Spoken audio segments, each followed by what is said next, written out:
26. Brittany Norwood. Brittany Norwood was once seen as a driven, promising young woman.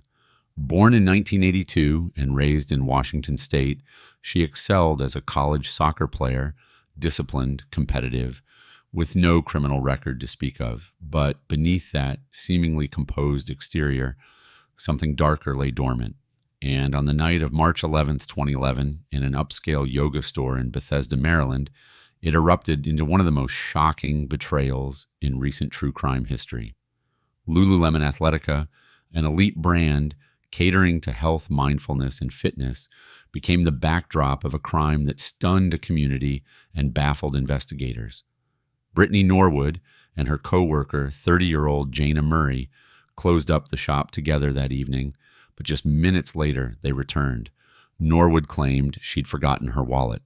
What followed, according to prosecutors, was not a robbery or a random attack, but a confrontation between two women that turned deadly. Authorities believe the dispute began when Murray confronted Norwood over suspected shoplifting items hidden in her bag. What ensued was not just a fight, but a prolonged and vicious attack.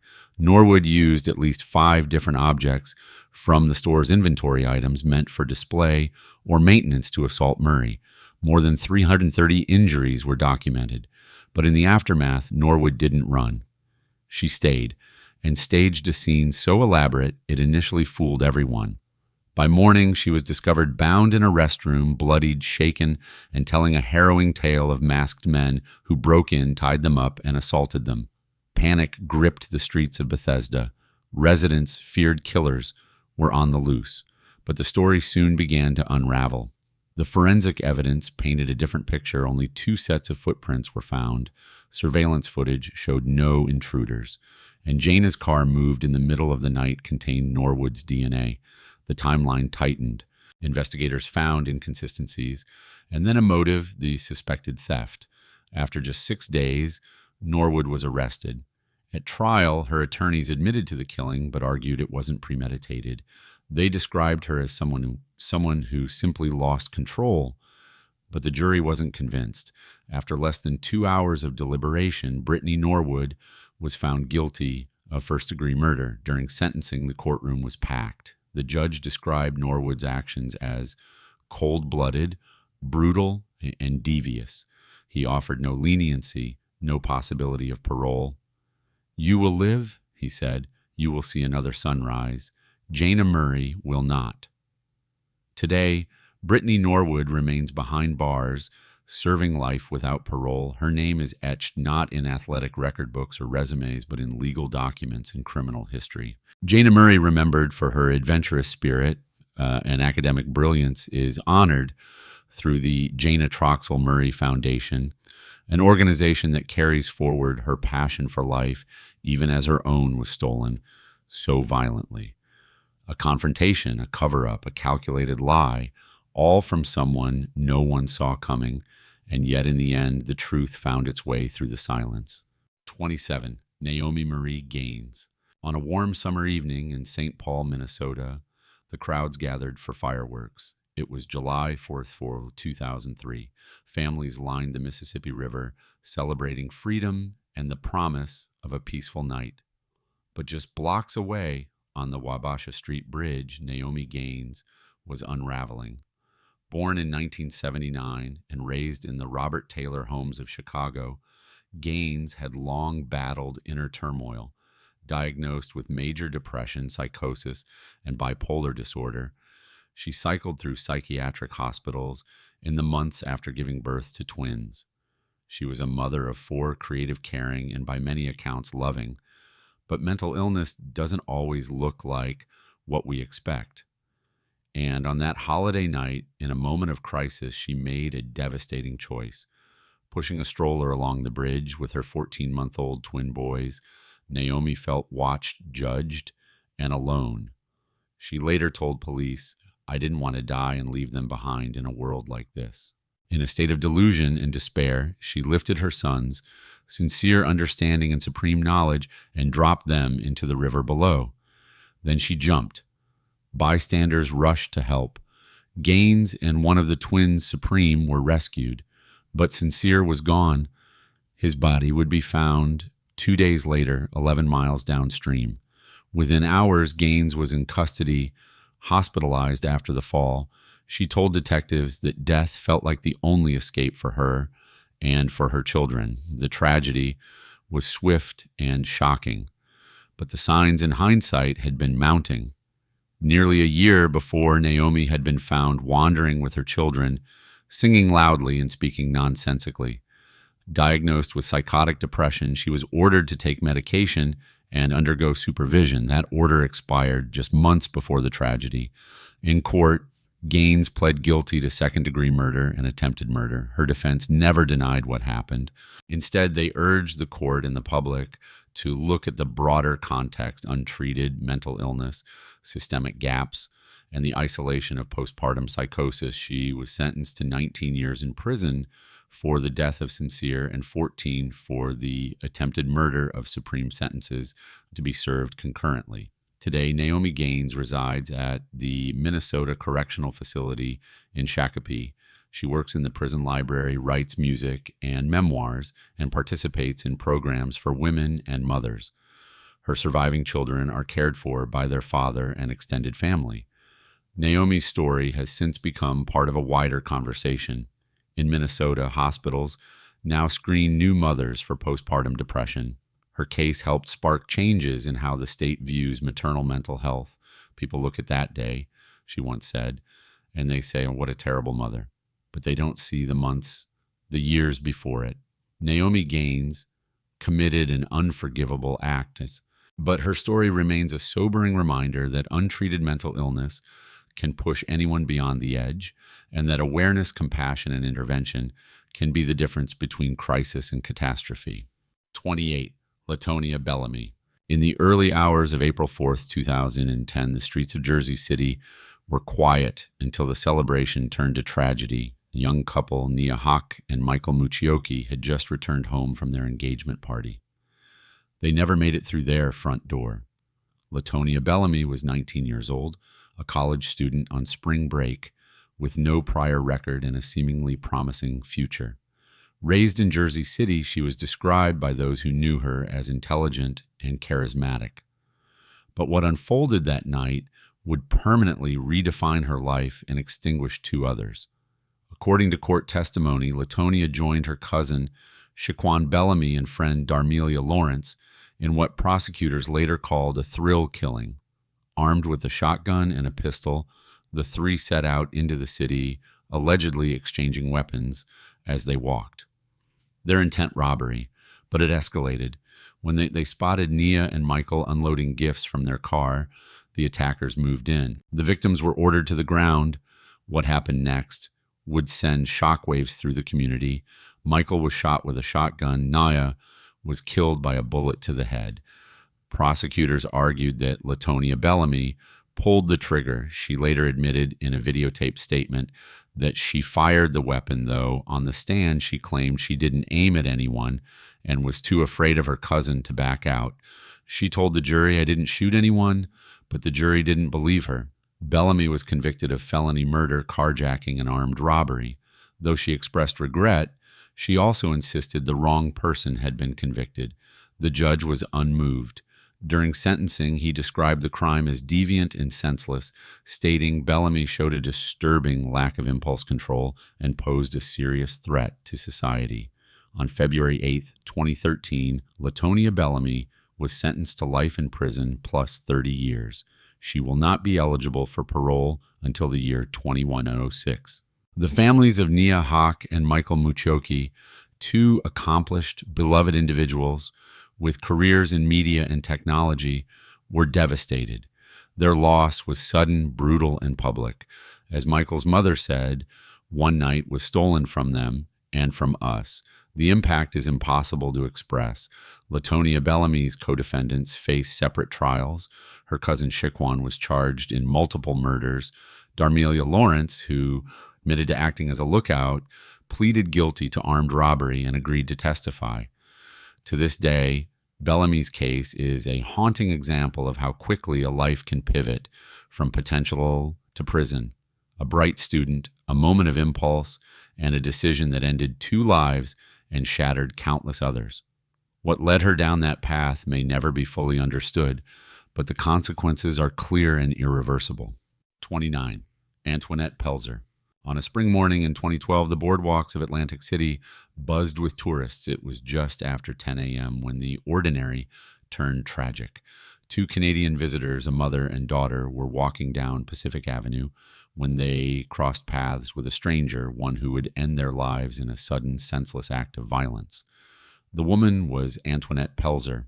Born in 1968 and raised in Philadelphia, she had lived a life marked by instability, untreated mental illness, and homelessness. Diagnosed with paranoid schizophrenia at the age of 24, Pelzer had spent years cycling in and out of shelters, disconnected from consistent care. Her family later said she was kind and funny when medicated, but when she wasn't, the changes were stark. Delusions, erratic behavior, and paranoia took over. On May 21st, 2012, Pelzer, homeless and armed with a 13-inch butcher knife, approached Po-Lin Wan, 80, and her daughter, Alice Leung, 47. The two women visiting from Ontario had spent their lives traveling together and often returned to Atlantic City for its bright lights and familiar sights. That morning, they were just a block from their hotel. Surveillance footage captured the horrifying moments. Pelzer rushed them. She stabbed Leung first. When her mother tried to protect her, she too was attacked. Officer Jacob Abruscato, patrolling nearby, saw the chaos unfold. Within seconds, he disarmed Pelzer and took her into custody. Both women were taken to a hospital just steps away. Neither survived. At her initial court appearances, Pelzer seemed confused and detached, unsure of the charges or the outcome. But as the case developed, psychological evaluations revealed that despite her diagnosis, she had understood what she was doing and that it was wrong. The potential for an insanity defense unraveled. In August 2013, Pelzer pleaded guilty to 2 counts of murder. 2 months later, she was sentenced to 2 consecutive 40-year prison terms. She will not be eligible for parole until the year 2080, when she would be 104 years old. Throughout the proceedings, her family spoke openly about her long battle with mental illness. Her mother told the court the system of mental illness failed her, but prosecutors emphasized a different truth. Mental illness is not an excuse for lethal violence. As one psychiatrist noted, hundreds of thousands struggle with mental health and never do something like this. Po-Lin Wan and Alice Leung were remembered as joyful, generous women who loved to travel and had a deep bond as mother and daughter. Their lives ended in a place they loved in a moment that defied reason. Today, Antoinette Pelzer remains incarcerated. Her story is a disturbing convergence of untreated illness, missed interventions, and a violent act that left a lasting mark on 2 families and an entire community. It's a reminder that behind every headline is a deeper question about what could have been done and what must be done to prevent it from happening again. 30. Nadia Venable. On May 15, 2010, in a quiet Newark neighborhood, a brutal confrontation unfolded that would leave a mother dead, 3 children traumatized, and a young woman imprisoned for life. What began as a love triangle spiraled into one of New Jersey's most shocking domestic crimes in recent memory. Nadia Venable was just 20 years old when her life collided violently with that of Shaquan Moens. Raised in Irvington, Venable had long struggled with emotional instability, and by 2010, she was 6 months pregnant. Her relationship with Kenny Jones, father to the child she was carrying, had recently ended. Jones had chosen to reconcile with his wife, Shaquan Moens, the mother of his 2 sons. That choice ignited something in Venable. Fueled by jealousy and heartbreak, she devised a plan with her 15-year-old cousin. Her intent, as she later admitted to police, was to rough up Moens. But what happened that Saturday afternoon was far more than a confrontation.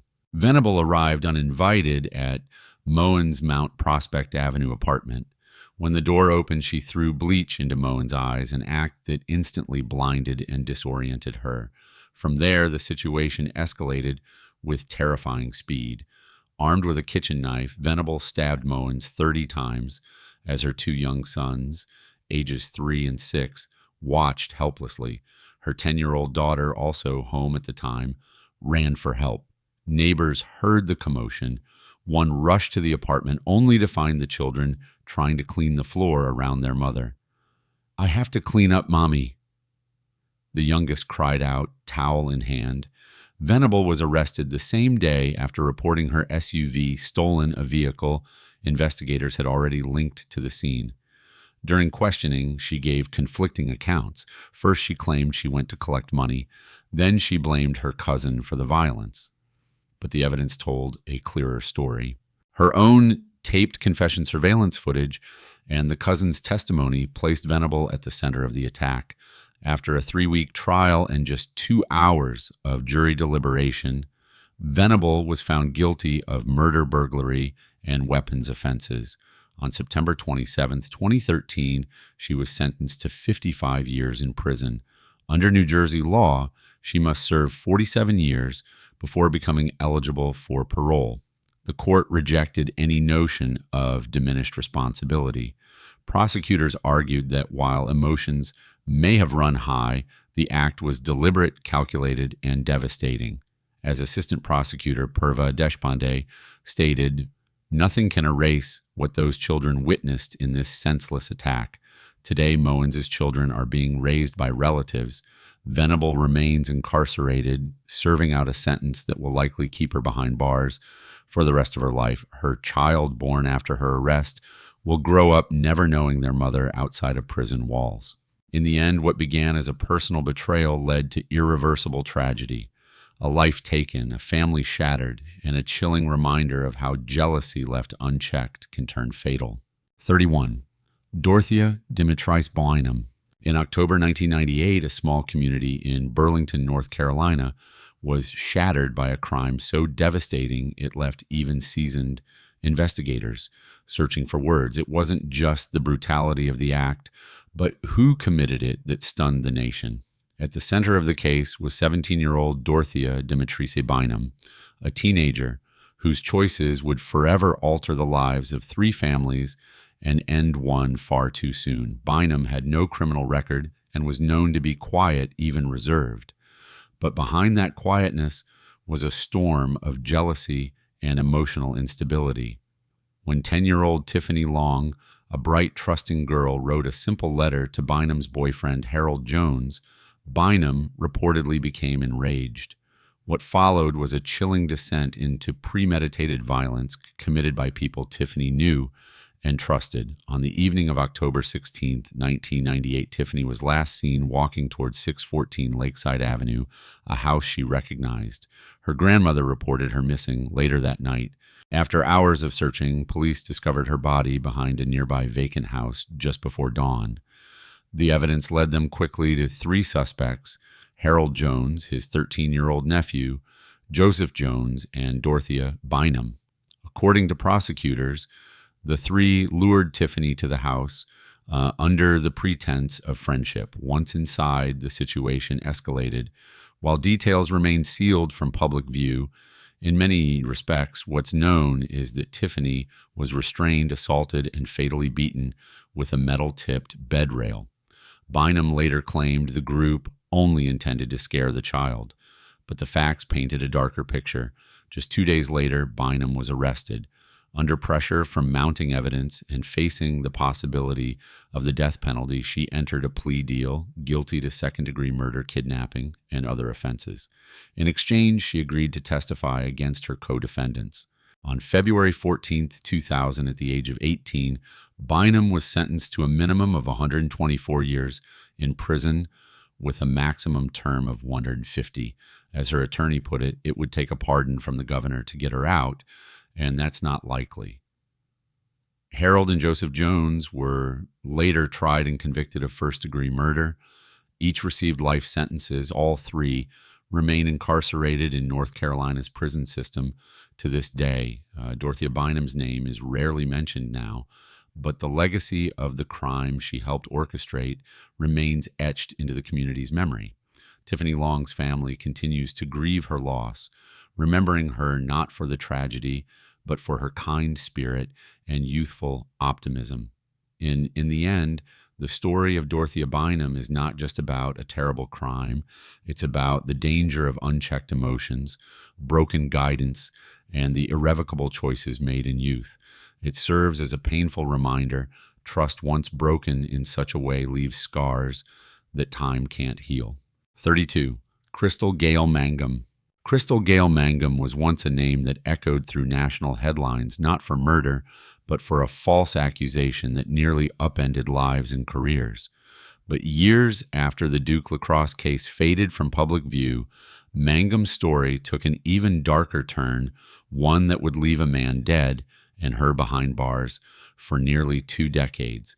Born in 1978 in Durham, North Carolina, Mangum's early life was marked by instability.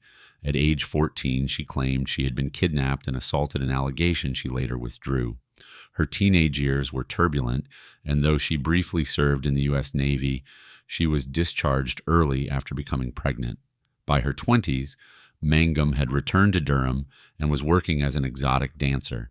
A series of run-ins with the law followed: a stolen cab, a reckless police chase, and eventually a highly publicized false rape accusation against 3 Duke University lacrosse players in 2006. The case collapsed under scrutiny, and Mangum's credibility was left in tatters. For a while, she disappeared from the spotlight, but in 2011, she resurfaced, this time not with allegations, but as the defendant in a murder case. On the night of April 3rd, 2005, police were called to a Durham apartment where Mangum lived with her boyfriend, 46-year-old Reginald Day. The two had reportedly been fighting. When authorities arrived, they found Day gravely wounded from a single stab wound.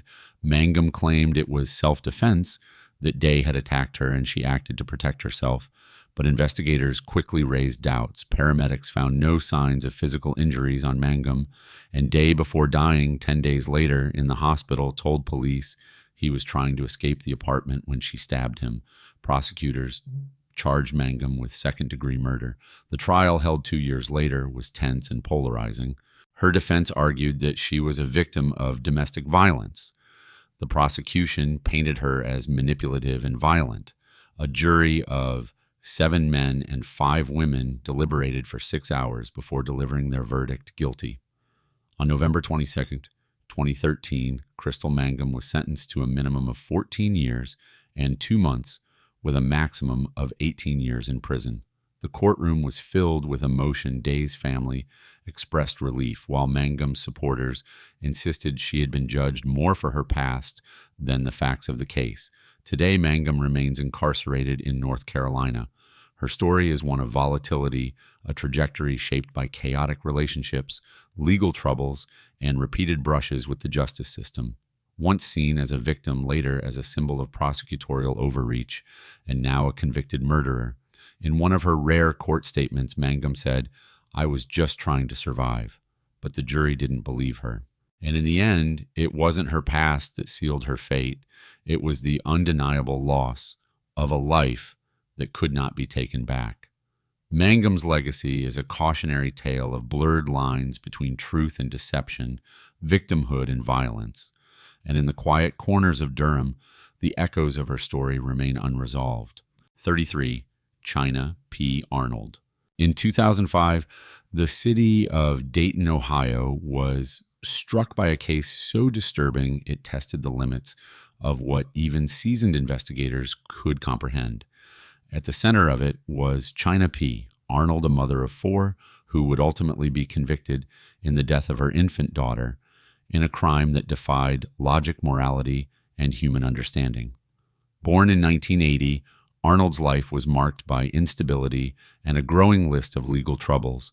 By her mid-20s, she had already been convicted of forgery and abduction. Those close to her described a volatile personality worsened by alcohol abuse and emotional immaturity, but nothing in her past prepared the public for what would come next.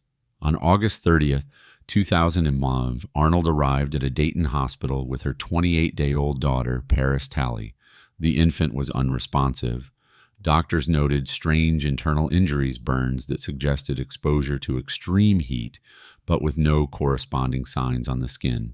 The only conclusion was chilling. The child had been subjected to microwave radiation. Initial reports suggested Arnold had been drinking heavily the night before and had argued with her boyfriend over the baby's paternity. Though she was arrested shortly after Paris's death, the case lacked hard evidence, and Arnold was released. But investigators kept digging.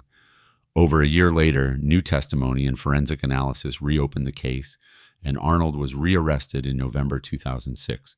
The road to conviction was anything but straightforward. Arnold's first trial in 2008 ended in a mistrial after a young witness came forward with a questionable story about another child being responsible. A second trial later that year resulted in a conviction and a life sentence without parole, but that verdict was overturned due to prosecutorial misconduct. Then came the third trial in 2011. Prosecutors presented forensic evidence showing Paris's DNA inside the microwave and testimony from a former cellmate who claimed Arnold had confessed. Defense attorneys argued that Arnold was too intoxicated to form intent and that someone else could have committed the act, but the jury wasn't convinced. On May 13, 2011, China. Arnold was convicted of aggravated murder for a second time. A week later, she was sentenced to life in prison without the possibility of parole. The jury spared her the death penalty, but the message was clear. This was a crime of such severity, society could never risk her release. Today, Arnold is incarcerated at the Ohio Reformatory for Women. Her appeals continue, but each has thus far failed to reverse her conviction. Her case remains one of the most infamous in Ohio history, an example of extreme emotional collapse, blurred lines of culpability, and the irrevocable consequences of rage and negligence. When asked why she never testified in her own defense, Arnold remained silent. And perhaps in this case, silence speaks volumes. For a crime that left a community grieving and a family broken, the question still lingers. How could something so unimaginable happen inside an ordinary home? Some cases fade with time. This one hasn't. 34. Nikole Flagg. Nikole Flagg's story is one that begins with second chances, but ends in devastating betrayal. Born in 1973 in Cincinnati, Ohio, Flagg had a history of brushes with the law, but few could have predicted the path her life would take. Beneath the surface of a woman seeking redemption, investigators say was a pattern of violence that would span more than a decade and claim 2 lives. In 2003, Flagg was convicted of involuntary manslaughter and robbery after helping facilitate the killing of a man named Jeffrey Brown. According to prosecutors, she lured Brown into trusting her, then let 2 accomplices into his Corryville apartment. Moments later, he was shot dead. Flagg took a plea deal and served 8 years in prison. While incarcerated, she wrote to officials promising change. "I've hurt a lot of people," she said, "and I have a lot of making up to do." But whatever remorse she once expressed didn't last. 12 years after her first conviction, Flagg's name was back in headlines. On April 10th, 2015, her 61-year-old mother, Mervinia Lowe, was found dead in her Pleasant Ridge home. Lowe, a respected employee at Cincinnati Children's Hospital, hadn't shown up for work. Her son, growing increasingly concerned after strange voicemails and unanswered calls, asked police to check on her. Officers entered the apartment through a window and discovered her body stabbed repeatedly, the home showing signs of a disturbed scene. At first, there were no immediate suspects, but suspicion quickly turned to Nikole Flagg. She had been living with her mother as recently as the previous fall and had fled the area after the murder. Investigators believe she killed Lowe during an attempted robbery, stealing her mother's phone keys, credit cards, and car. 12 days later, on April 26th, Flagg turned herself in. Despite maintaining her innocence, the evidence was overwhelming. In court, prosecutors argued that Flagg had tried to cover up the crime using bleach and had left behind a trail of digital and physical clues.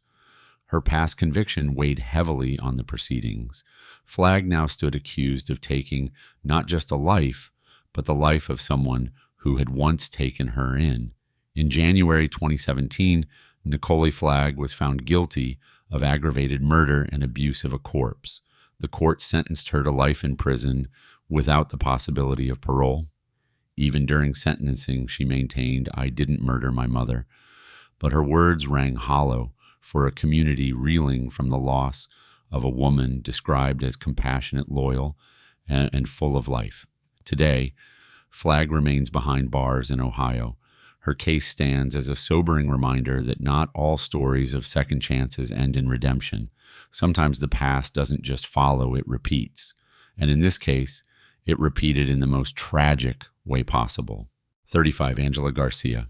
In the early hours of November 20th, 1999, a home on Harvard Avenue in Cleveland, Ohio was engulfed in flames. Inside were two young girls, 3-year-old Naomi Garcia and her 2-year-old sister, Nadiyah Evans. Both were pulled from an upstairs bedroom by firefighters, but neither survived. Their deaths would ignite a legal battle that would span decades, raise questions about evolving fire science, and place their mother, Angela Garcia, at the center of one of the city's most debated convictions. Angela Garcia was just 23 at the time of the fire. A single mother, she lived in the rented home with her daughters and was by most accounts struggling to get by. But soon after the fire, investigators discovered that Garcia had taken out a renter's insurance policy worth $40,000, a fact that changed the course of the investigation entirely. Initially, fire investigators believed the blaze had been accidental, possibly caused by a candle.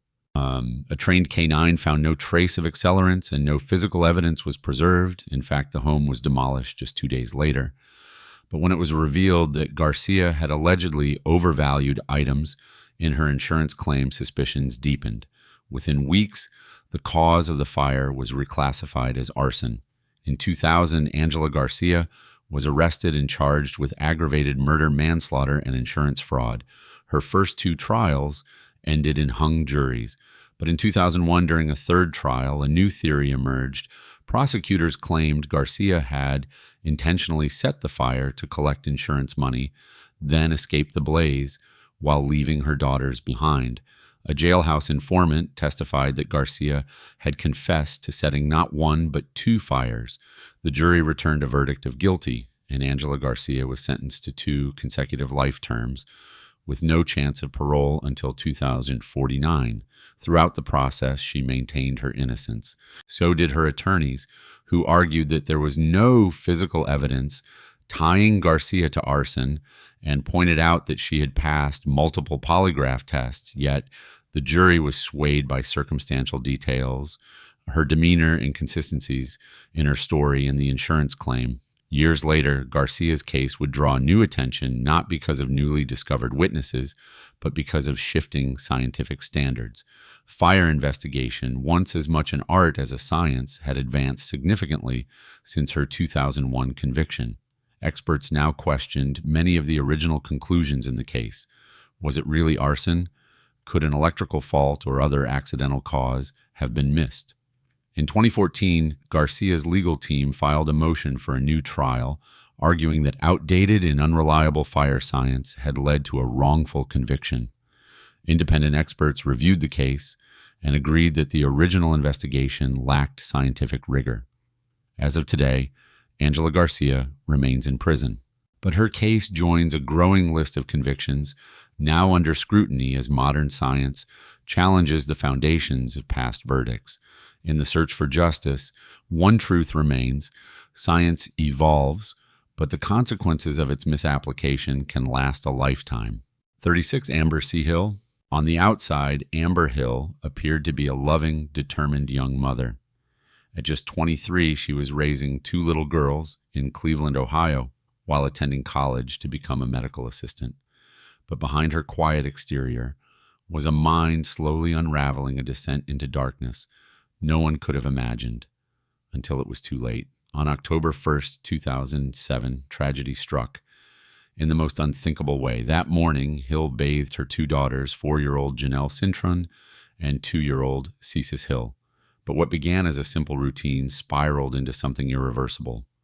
After dressing her children, Hill succumbed to a voice inside her head, one that had been growing louder for months. In her own words, the voices told her to do it, and she did. Later that afternoon, Hill called the children's father, Jamie Cintron, and said only that the girls were at peace. When Cintron arrived at the Woodland Avenue apartment, he found Amber sitting silently on the couch, unresponsive. In the bathroom, he made a horrifying discovery. His daughters were dead, drowned in the bathtub. Hill was arrested the same day. But what followed was not a typical trial.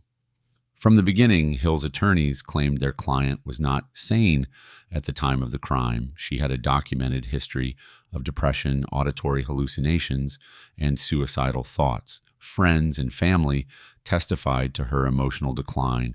A court-appointed psychiatrist agreed Hill had suffered a psychotic break and was unable to distinguish right from wrong in the moments that led to her daughter's deaths. Amber Hill waived her right to a jury trial. The case was presented to a 3-judge panel where prosecutors did not dispute that she had been hearing voices. Instead, they focused on the profound loss and the community's need for justice. In January 2009, after 4 hours of deliberation, the panel found Amber Hill not guilty by reason of insanity. It was a controversial verdict, but one that followed the law's strict definition. To be convicted of a crime, one must be able to understand that their actions are wrong. Rather than a prison sentence, Hill was committed indefinitely to North Coast Behavioral Health Care, a secure psychiatric facility. Doctors testified that while medication had stabilized her condition, Hill did not yet grasp the severity of her illness and could pose a risk if she were ever released. She remains under high security care with no release date set. Her story raises painful, complex questions about mental illness, motherhood, and the limits of the legal system. As Judge John Satula told Hill during sentencing, "God didn't intervene on behalf of your children." His words were a somber reminder that even when justice is served, healing may never come. Amber Hill's case continues to echo in the debate over mental health and criminal responsibility. It's not just the story of a crime, it's the story of a collapse, one that left 2 young lives lost and a family forever changed. 37. Andrea Curry Demas. In the summer of 2008, a crime unfolded in Wilkinsburg, Pennsylvania, that stunned even the most seasoned investigators. It was a case not only marked by tragedy, but by an unsettling level of premeditation, deception, and psychological unraveling. At the center of it all was Andrea Curry Demas, a woman whose disturbing past was about to resurface in the most horrific way. Curry Demas, born in 1969, had already served prison time for a bizarre kidnapping attempt. In 1990, she stabbed a woman and tried to steal her newborn. Just a day later, she abducted another baby from a hospital nursery. She served nearly a decade behind bars. But what no one foresaw was that her obsession with motherhood would one day lead to a far more sinister crime.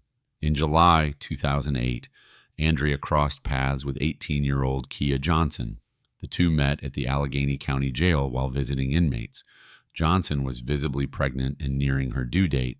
Curry Demas, who had falsely convinced her family she too was expecting, saw an opportunity. She offered Johnson a ride home, lured her into her apartment, and began executing a plan she had been carefully constructing for weeks. Inside the apartment, prosecutors said Curry Demas drugged, bound, and ultimately killed Zakieya Johnson. She then removed the baby from the young woman's womb and attempted to pass the newborn off as her own. She called her family, claimed to have given birth, and even brought the baby to a hospital where doctors quickly determined she had not delivered the child. Authorities were alerted. Initially, Curry Demas told police she had purchased the baby from a woman known only as Tina, but as the investigation deepened, a disturbing discovery was made. Johnson's body, bound and wrapped in bedding and plastic, was found hidden behind the headboard in Curry Demas's bedroom. The baby miraculously had survived and was later reunited with the Johnson family. During her trial, Curry Demas's mental state became the focus. Her defense argued she was suffering from severe psychosis fueled by a long history of delusions and an overwhelming obsession with being a mother. She believed she had experienced multiple pregnancies and miscarriages, none of which were medically verified. Her actions, they argued, stemmed from a complete break with reality. In March 2010, a judge found Curry Dimas guilty of second-degree murder but also mentally ill. She was sentenced to life in prison without the possibility of parole, with an additional 20 years for kidnapping. The court acknowledged her mental illness, but also made clear she knew her actions were wrong. Today, Andrea Curry Dimas remains incarcerated. Her case is often cited in discussions about mental health and criminal accountability, particularly in crimes involving motherhood and delusional pregnancies. As Judge Jeffrey Manning stated during sentencing, it would be a huge injustice if you were ever released into society. For the family of Kia Johnson, there is no undoing the loss, but there is some measure of justice. And for the rest of us, it's a haunting reminder sometimes the darkest crimes are born not from hatred, but from the delusions of a mind that's lost its grip on reality. 38. Donetta Hill. In the shadowed corners of South Philadelphia, beneath the hum of city life, a quiet storm was forming, one that would end 2 lives and leave a trail of questions about addiction survival and the limits of accountability. Her name was Donetta Hill. Born in 1966, Hill led a life marked by poverty, substance abuse, and a deepening spiral of crime. By her mid-20s, she was a mother of 2, a sex worker, and struggling with a crack cocaine addiction. But what set her case apart wasn't just the lifestyle she led, it was how it ended in cold, calculated murder. On June 28, 1990, Hill met her first known victim, Nguyen, a 72-year-old man who invited her to his home. According to her own confession, they had a transactional agreement for sex. When Hill felt cheated, she responded not with argument, but with a hammer. Liu was found by family later that day, lifeless in his basement, robbed of not just possessions, but dignity. Hill had taken jewelry and personal items, selling them for less than $30. 9 months later, March 4th, 1991, it happened again. This time the victim was Nairobi DuPont, a 21-year-old man described as mentally challenged. Hill met him near his home, engaged in another exchange, and again, when compensation fell short, she turned violent. DuPont was found by his father days later, and this time Hill left something behind, a red purse containing her ID. The pattern was stark. Hill chose vulnerable victims, both smaller in stature and isolated. Her weapon of choice, a claw hammer. Her motive, money, drugs, or perhaps deeper resentment. Investigators quickly traced the stolen goods to local dealers and acquaintances, tying Hill to both crime scenes. Once police identified her, Hill turned herself in, walking into a homicide division with her probation officer. She initially denied involvement, but eventually signed 2 confessions, first to the DuPont killing and later to Liu's. Her story shifted during the trial, claiming coercion and fabricated statements, but the evidence was overwhelming. In April 1992, Donetta Hill was convicted on 2 counts of first-degree murder, robbery, and possession of an instrument of crime. The jury sentenced her to death for both murders, making her only the second woman in Pennsylvania to receive such a sentence since the state reinstated capital punishment. As she was led from the courtroom, Hill turned to the jury and spat at them. Her case quickly became symbolic. Some saw her as a dangerous predator, others as a product of a system that failed to intervene early enough. Her actions were unforgivable, but her life was a study in neglect, addiction, and emotional erosion.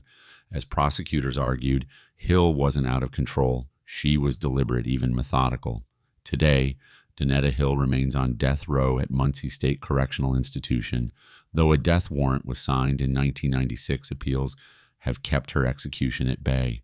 Now, over 3 decades later, the story of Donetta Hill serves not just as a tale of brutality, but as a reminder some crimes are shaped as much by circumstance as by choice. 39. Carolyn Ann King. In the fall of 1993, a quiet Pennsylvania town became the starting point of a chilling cross-country crime spree, one that began with betrayal and ended in 2 murders across 2 states. At the center of it all was a woman named Carolyn King. Born in 1965 and raised in Hershey, Pennsylvania, King's life was marked by trauma, instability, and addiction. According to later court records, she suffered abuse as a child and battled depression and drug use into adulthood. By the time she turned 28, King had become entwined in a volatile relationship with 22-year-old Bradley Martin himself, no stranger to the criminal justice system. Their connection would soon spiral into something far more dangerous than anyone could have imagined. On September 15, 1993, Martin, who had been granted a brief furlough from Lebanon County Prison, used that time not for rehabilitation but for homicide. Alongside King, he visited Guy Goodman, a 74-year-old retired florist who had offered Martin friendship and even visited him in jail. Once inside Goodman's Palmyra townhouse, Martin struck him over the head with a vase. The pair then duct-taped a plastic bag over Goodman's head. He died slowly alone in his own basement. The motive: theft. They stole Goodman's car, his credit cards, and his checkbook. Over the next several weeks, King and Martin fled west, using their victim's identity to finance their escape. They made it to Bismarck, North Dakota, where they abducted Donna Mae Martz, a 59-year-old woman, from a hotel parking lot. The pair forced her into the trunk of her own car and drove nearly 1,000 miles across the country. On October 3rd, in the Nevada desert outside Elko, Martz was executed, shot once in the head with a .357 Magnum revolver. Just 2 days later, on October 5th, a police pursuit in Yuma, Arizona, brought their crime spree to a violent halt.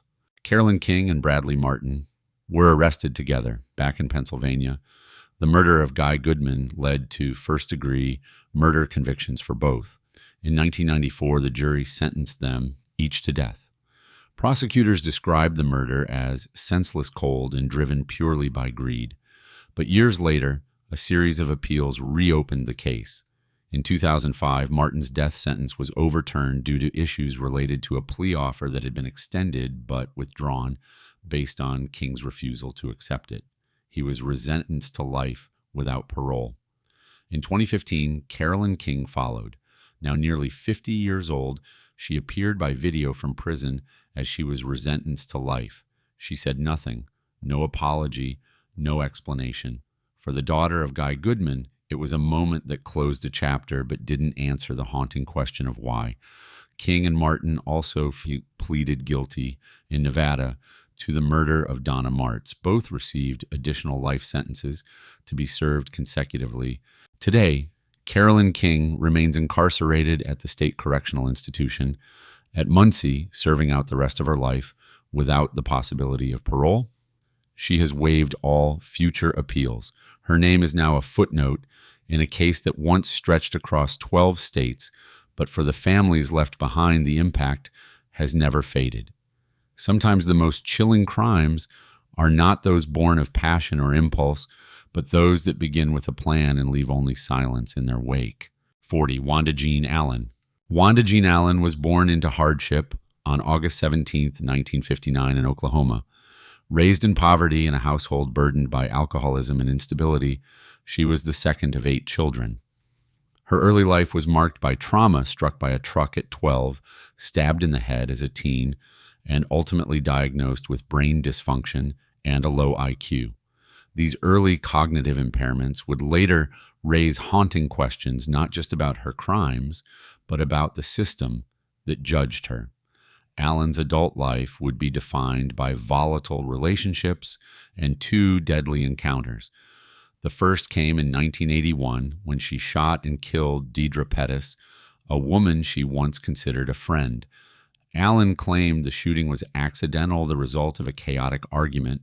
Though the forensic evidence raised doubts, prosecutors offered a deal. She pled guilty to manslaughter and served just 2 years behind bars. 7 years later, in 1988, Allen crossed paths with Gloria Jean Leathers, a woman she met in prison. Their relationship was intense, tumultuous, and marked by mutual distrust. On December 1st, a domestic dispute escalated beyond repair.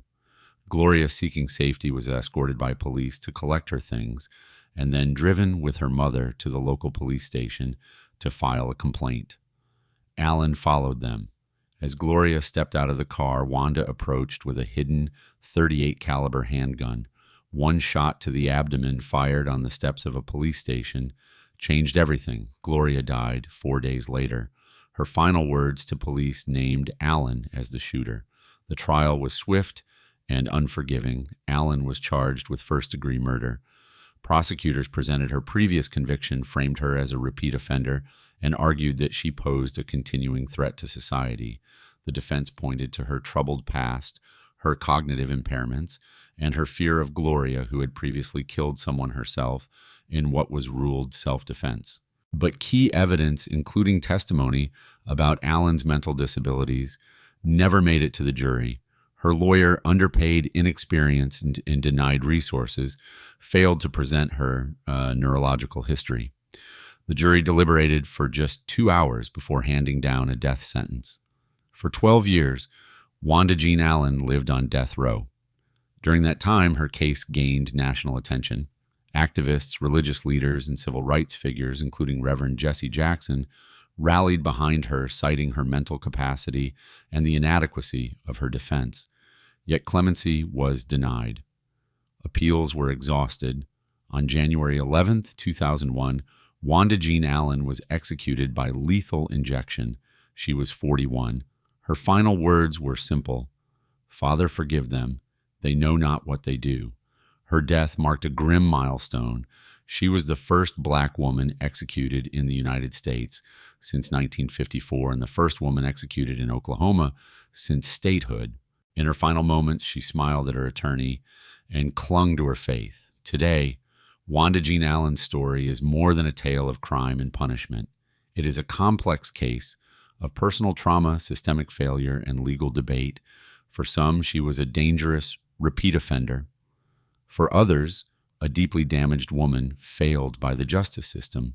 Either way, the question lingers: was justice served, or was it simply carried out? 41. Shaquan Dooley. Shaquan Dooley was born in 1981 and raised in Orangeburg, South Carolina. On the surface, she appeared to be a devoted mother, but beneath that image was a woman unraveling, plagued by depression, joblessness, and the weight of expectations she could no longer carry. Her story would become one of the most haunting child homicide cases in South Carolina in decades, not just for what happened, but for why, on the night of August 15th, 2010, a quiet motel room became the center of a tragedy. Dooley had just argued with her mother, a woman she relied on financially and emotionally. The criticism struck a deep nerve. With no stable income, no support from her children's father, and mounting pressure from failed online classes, Shaquan fled with her 2 youngest sons, 2-year-old Devian and 18-month-old Javon. That night, in an act that stunned the community, she suffocated both children. The next morning, she strapped their lifeless bodies into car seats and drove 10 miles to a remote boat ramp. There, she sent the vehicle into the North Edisto River, attempting to stage a tragic accident. When authorities arrived, Dooley claimed she had fallen asleep at the wheel, but the scene told a different story. No skid marks, no evidence of a crash. Under questioning, her story began to unravel. Within hours, she confessed. Investigators say she told them that she didn't know what else to do, that the pressure, the judgment, the failures had become too much. According to the sheriff at the time, Dooley believed that without her children, she could finally be free. The psychological portrait that emerged was complex. A court-appointed psychiatrist concluded that Dooley did suffer from mental illness, but not to the degree that would render her legally insane. She knew what she was doing, and she knew it was wrong. Shaquan Dooley was charged with 2 counts of murder. Her defense did not seek a plea deal or argue for manslaughter. Instead, in March 2012, she pleaded guilty to both charges. In a quiet courtroom, she expressed remorse and asked for forgiveness from her family and community, but the court held firm. She was sentenced to 35 years in prison. The impact of her actions rippled far beyond that courtroom. Her remaining daughter was placed in the care of relatives. Her story reignited comparisons to the 1994 Susan Smith case, another South Carolina mother who killed her children. But while Smith's motives involved rejection by a lover, Dooley's were rooted in despair, shame, and perceived failure. What makes this case so chilling is not just the crime itself, but how ordinary the pressure seemed. Financial hardship, parental disapproval, isolation. For some, those are challenges to overcome. For Shaquan Dooley, they were a breaking point. Today, she remains incarcerated in South Carolina. But the memory of Davian and Javon lives on not only as victims, but as reminders of what can happen when mental illness, stigma, and silence intersect in the darkest possible way. In her own words during sentencing, Dooley said, "I still have hope and joy in my heart that one day I will see them again." A tragic promise in a case with no easy answers. 42. Carman Major Jenkins. Carman Major Jenkins was once a trusted community member, an honor student, a church volunteer, and a young woman with plans to run her own business. But by the age of 21, her name would be forever linked to one of Greenville, South Carolina's most disturbing murder cases. Behind the facade of a promising life was a reality shaped by coercion, violence, and ultimately a chilling act that left a community stunned. On April 6, 2008, 34-year-old Nikole Michelle Harris vanished. A few days later, her severed hands and feet were found inside trash bags placed on the doorsteps of two separate homes in Greenville County. Those homes were connected to a woman named Grace Davis, a former roommate of Carman and her husband, Clarence Jenkins. The message was deliberate and terrifying, and investigators quickly unraveled a story that was as calculated as it was senseless. According to Carman's later testimony, the couple lured Harris under false pretenses. Clarence pretended to be a police officer, promising Harris he could protect her from arrest in exchange for her help. Instead, she was tied up in their home, forced to call Davis's family and beg for $10,000. When no money came, the situation took a dark turn. Harris was killed, strangled with a cable cord, and her body was dismembered. Her remains were partially burned and discarded, but never fully recovered.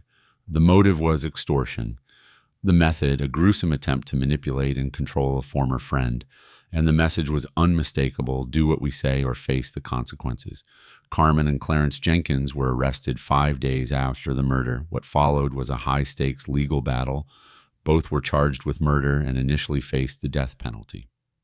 But in 2012, Carman Jenkins made a deal. In exchange for leading authorities to Harris's remains and testifying against her husband, she pleaded guilty and received a 50-year prison sentence. Clarence Jenkins was later convicted and sentenced to life without parole. During the trial, Carman's defense painted her as a victim herself, controlled by a violent partner, manipulated to the point of psychological dependence.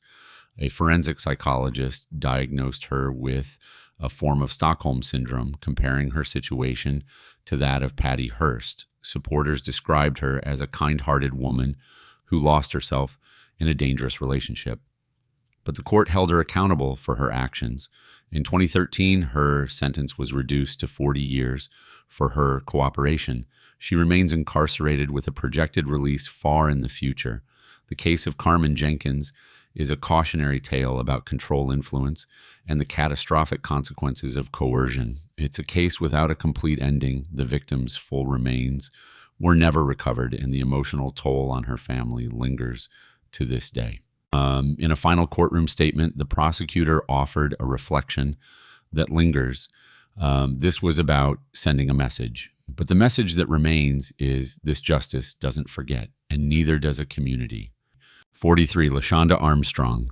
LaShanda Armstrong was a 25-year-old mother of 4 from Newburgh, New York. To the outside world, she seemed devoted, engaged with her children, attending classes, and holding on tightly to the roles of mother and provider. But in April 2011, the fragile foundation of her life cracked, revealing a storm of emotional strain, isolation, and unresolved trauma. On the evening of April 12th, tensions in the Armstrong home reached a breaking point. LaShanda had been arguing with Jean-Pierre, the father of her 3 youngest children. The relationship had long been unstable. Accusations of infidelity, past allegations of neglect, and a court-issued protection order formed a volatile mix. Witnesses reported hearing shouting and pounding on LaShanda's door. Shortly before she left, she loaded her 4 children into her black minivan and drove through the streets of Newburgh. With her was 10-year-old LaShawn, along with his siblings, 5-year-old Landon, 2-year-old Lance, and 11-month-old Lynina. Just before 8 p.m., LaShanda drove to a boat ramp on the Hudson River. A chilling message posted to her Facebook just minutes earlier read, "I'm sorry, everyone. Forgive me, please, for what I'm going to do. This is it." In what would be deemed a deliberate act, she drove into the water. As the vehicle began to sink, LaShawn managed to crawl over his mother and escape through the driver's side window. In the cold darkness, he swam to shore. Soaking wet and shivering, he flagged down a passing motorist who took him to a nearby fire station. There, he told firefighters, "My mommy drove the car into the river." First responders located the submerged van 25 yards from shore, 8 feet underwater. Inside were LaShanda and her 3 youngest children. None had survived. Investigators pieced together a story of emotional deterioration. LaShanda had shown signs of distress in the days leading up to the incident. Paranoia, fear that she was being watched, pages missing from her diary. Family members described her as apologetic, withdrawn. She had also reportedly expressed fears about losing her children and being alone. Yet despite these warnings, no intervention came in time. There were no criminal charges filed. Prosecutors officially classified the case as a triple murder-suicide. Jean-Pierre, though publicly criticized for his role in the family's dysfunction, was not held legally responsible. In his only statement, he expressed remorse but denied direct blame. LaShanda Armstrong's death reverberated beyond Newburgh. For many, it became a symbol of a deeper crisis of untreated mental health issues, domestic instability, and the quiet desperation some parents feel when they believe they have no way out. Today, the only surviving child, LaShawn, carries the weight of what he witnessed. In the chaos of that night, he told rescuers, she said she made a mistake, but it was too late. It was an act that ended 4 lives, but left behind 1 boy, 1 haunting truth, and a question that still echoes across the river. How does someone get to this point, and why did no one stop it? 44, Leatrice Brewer. Leatrice Brewer was born in 1980 and raised in Newcastle, New York, a working-class community just outside of New York City. By 27, she was a single mother of 3 Jewel Michael and Innocent Jr., juggling unstable jobs, complex relationships, and the crushing weight of untreated mental illness. Behind the closed doors of her modest apartment, the pressure had been building for years. On the morning of February 24th, 2008, everything unraveled. Brewer called 911. Her voice was calm. She gave her name, her address, and had told the dispatcher what she had done. When officers arrived, they found all 3 of her children dead. According to her later statements, Brewer believed they were cursed, that a voodoo spell had been cast, and only death could free them from it. In her mind, she wasn't committing murder, she was saving them. The events that followed sparked outrage, confusion, and disbelief. Brewer confessed. But 2 separate psychiatric evaluations concluded the same thing: she was suffering from a severe psychotic episode at the time of the killings. Diagnosed with major depressive disorder with psychotic features, she claimed to hear voices and see visions, convincing her that her children were in danger from a force only she could sense. She never stood trial. In 2009, Brewer was found not responsible by reason of mental disease or defect. Instead of prison, she was committed indefinitely to the Mid-Hudson Forensic Psychiatric Center, a maximum security mental health facility. The case didn't end with the verdict.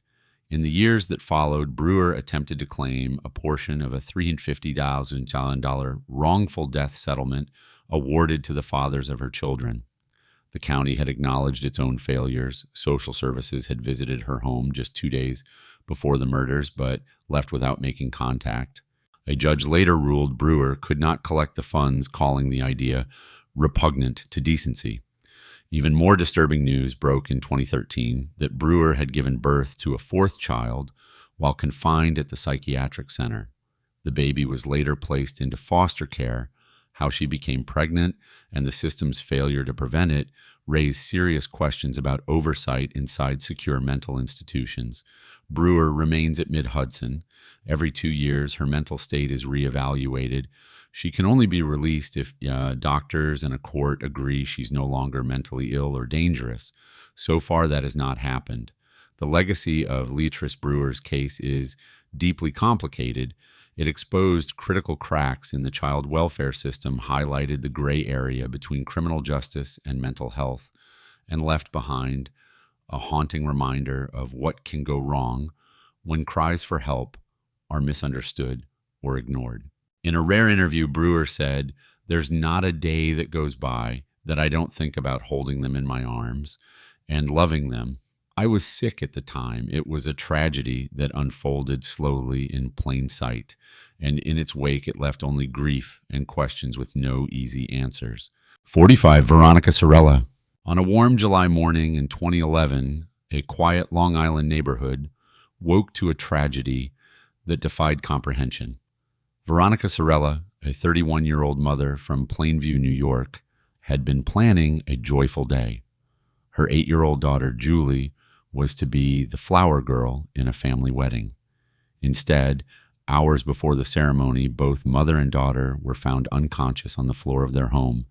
Julie was gone. Veronica would survive and face the full weight of the law. Julie Sorella was not an average child. Diagnosed with cerebral palsy, she required constant care and lived with severe peanut allergies. By most accounts, her mother was attentive, devoted even. But the pressures of caregiving, a crumbling marriage, and personal despair created a psychological landscape where logic gave way to delusion. Investigators quickly uncovered a disturbing narrative. According to prosecutors, Veronica had fed Julie peanut-laced M&Ms the night before the wedding candies she knew could trigger a fatal allergic reaction. She then allegedly gave her daughter Benadryl, hoping it might stave off any symptoms. And with that, she went to sleep. What happened overnight remains a mystery. There are no signs of violence, no definitive cause of death determined by the medical examiner. But the note found near Veronica told its own story. "I had to give her a better life," it read, which was to give her back to heaven. "I don't mind going to hell because I took my life to give her a better one." In that note, Veronica painted herself not as a killer, but as a mother sacrificing herself to free her child, a child she claimed was suffering, a child she believed the world could not protect. When emergency responders arrived, Veronica had overdosed on insulin painkillers and attempted to strangle herself with a cord. She was hospitalized and later charged with second-degree murder. Her defense attorney called the case unprecedented. No peanuts were confirmed in Julie's system. No official cause of death was determined. And yet prosecutors argued intent, saying the act of feeding Julie the allergen, combined with the content of the suicide note, pointed clearly to a planned and deliberate act. The trial was delayed, and Sorella's legal team pushed back hard, emphasizing the lack of forensic proof and painting her actions as those of a distraught, mentally unwell mother who had made a tragic mistake. The courtroom became a battleground not just of facts, but of psychology, morality, and motive. To this day, the case remains legally unresolved in the public record. While Sorella was indicted and faced life in prison, her final conviction status has not been confirmed in open court documents. What is clear is that she was denied bail and remained in custody for an extended period, undergoing psychiatric evaluation. In the end, the story of Veronica and Julie Sorella is not just about a single moment, but about the unseen burden of caregiving, the fragility of the human mind, and the terrifying consequences when help never arrives in time. The wedding never happened.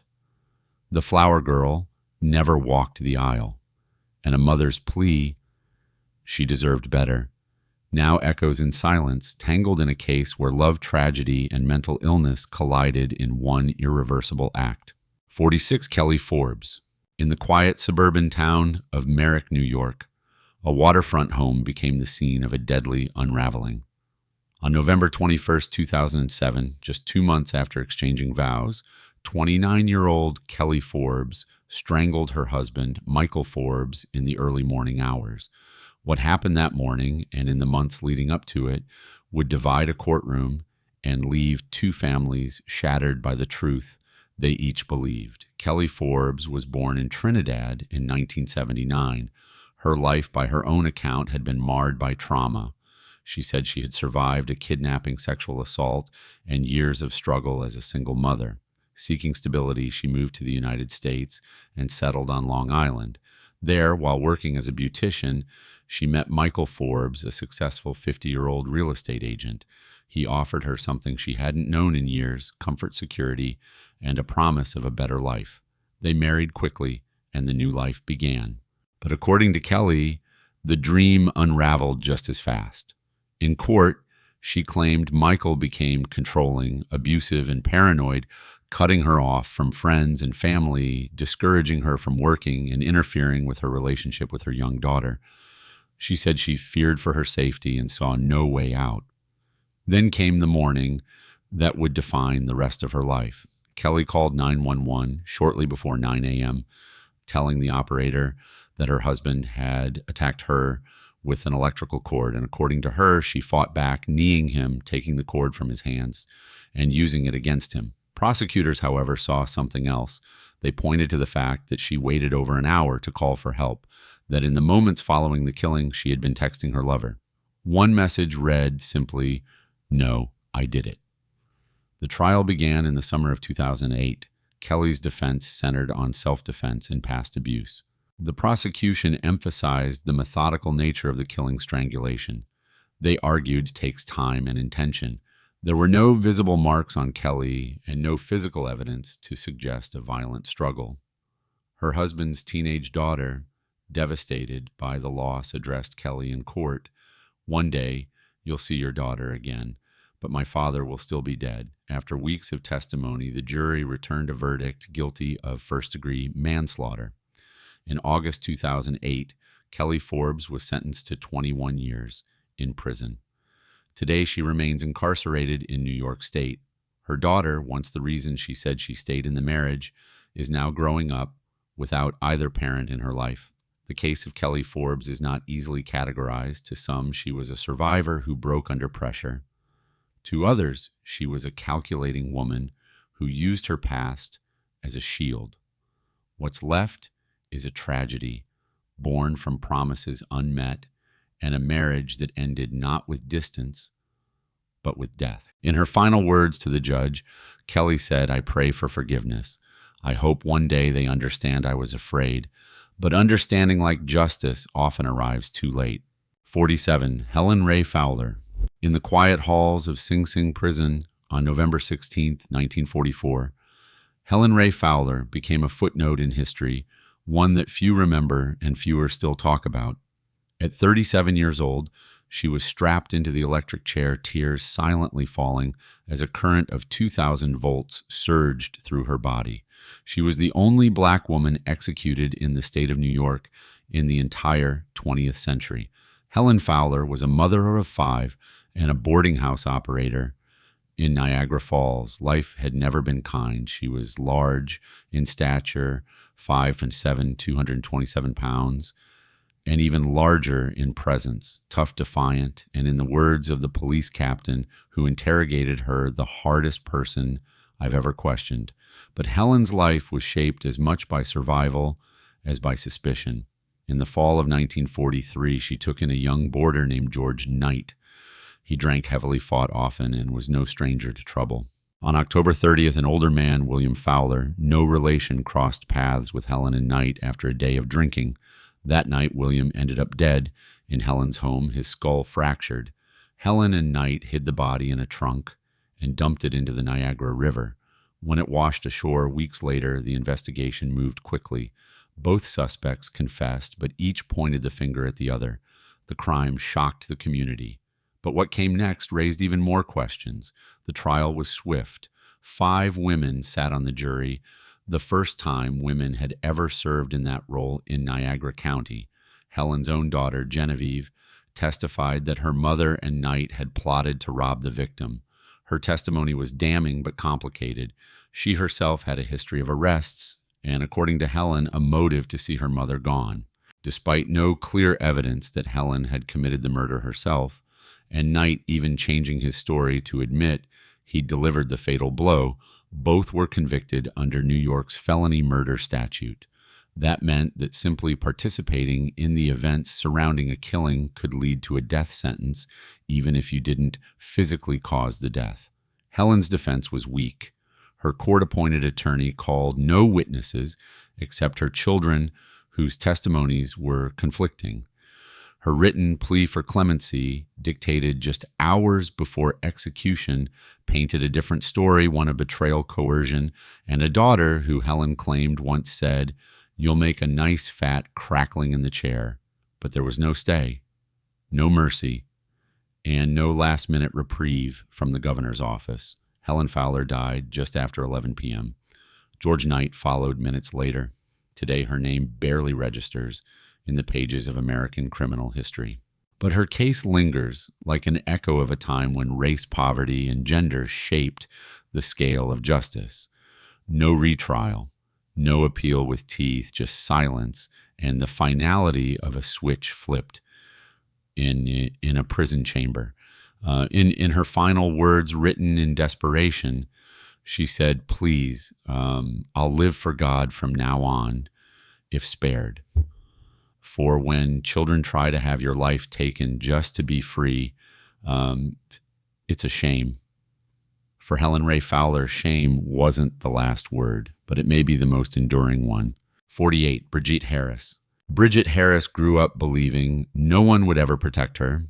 Born in 1981, she spent her earliest years in instability, abandoned by her mother, raised by abusive relatives, and as she later testified, repeatedly violated by the one person who was supposed to keep her safe, her father, Eric Goodridge. By her mid-20s, Brigitte was working as a security guard at JFK Airport, living on her own in Queens and trying to distance herself from a past that haunted her. But when her sister called in the summer of 2007 with news that their estranged father was back and talking about taking their nieces to Liberia, everything unraveled. Brigitte said she had seen this before. The patterns, the silences, the secrets.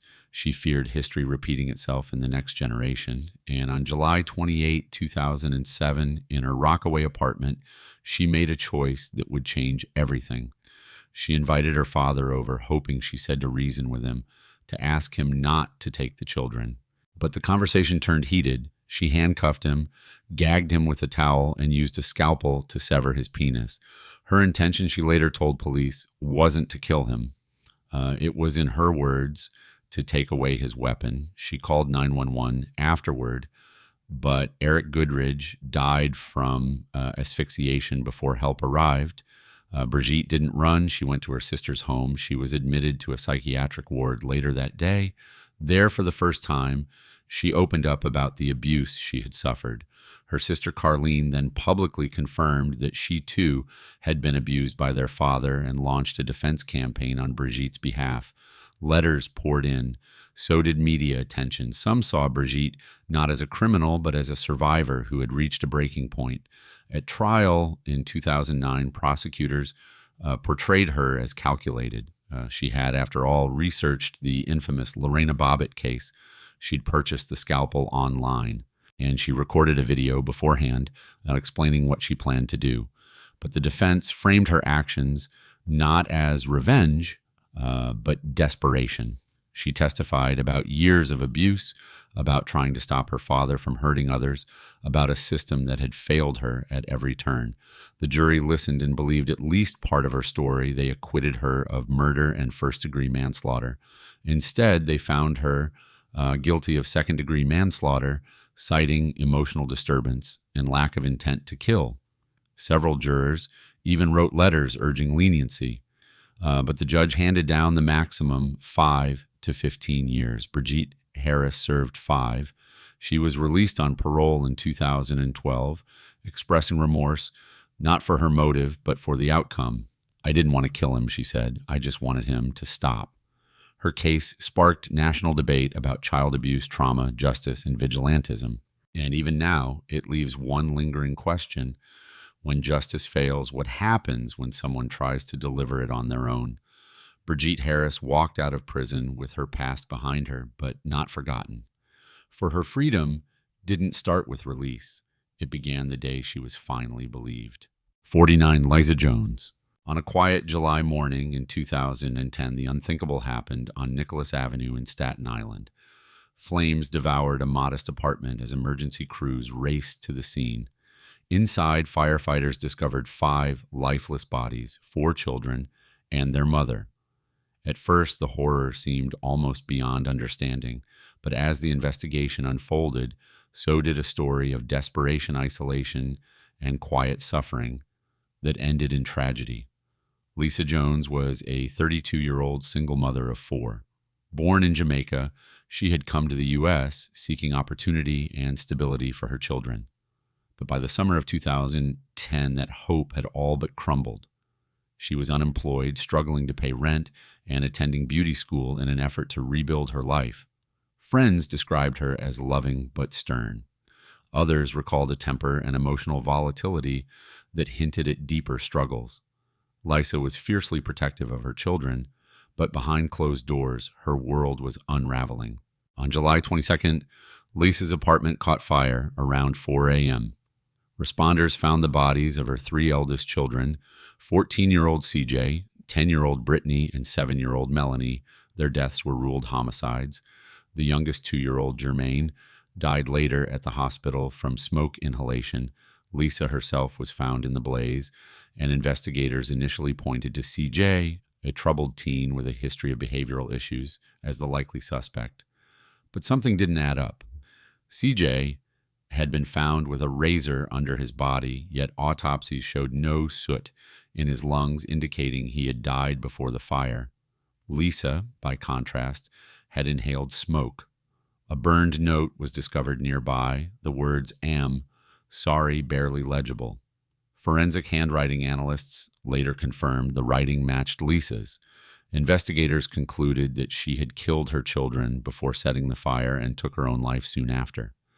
As the truth surfaced, the narrative shifted. CJ, initially painted as the culprit, was mourned as a victim, and the public struggled with a more difficult question: why would a mother commit such an act? Experts in psychology point to a disturbing but consistent pattern in murder-suicides involving parents. Dr. Donna Cohen, a researcher who has studied hundreds of such cases, explained, in her mind, it wasn't hatred, it was protection. When a parent believes they can no longer care for their children, they may see death as a tragic form of mercy. Leisa Jones had faced eviction, financial ruin, and the looming fear of losing her children. Perhaps she believed she was sparing them from a world she could no longer manage. If so, her decision wasn't one of malice, but of despair. A twisted act rooted in a belief that this was the only way out. The fire on Nicholas Avenue claimed 5 lives and left behind only questions, sorrow, and a neighborhood in mourning. Outside the charred building, residents placed stuffed animals and candles in memory of the children. A strip of yellow crime scene tape tied the tribute together, an eerie reminder of the tragedy that had unfolded just feet away. Leisa Jones left no manifesto, no detailed explanation, only a 2-word note and a silence that spoke volumes. The case closed quickly, but for many the wound remains open, because in the end, this wasn't just a crime scene, it was a final devastating cry for help.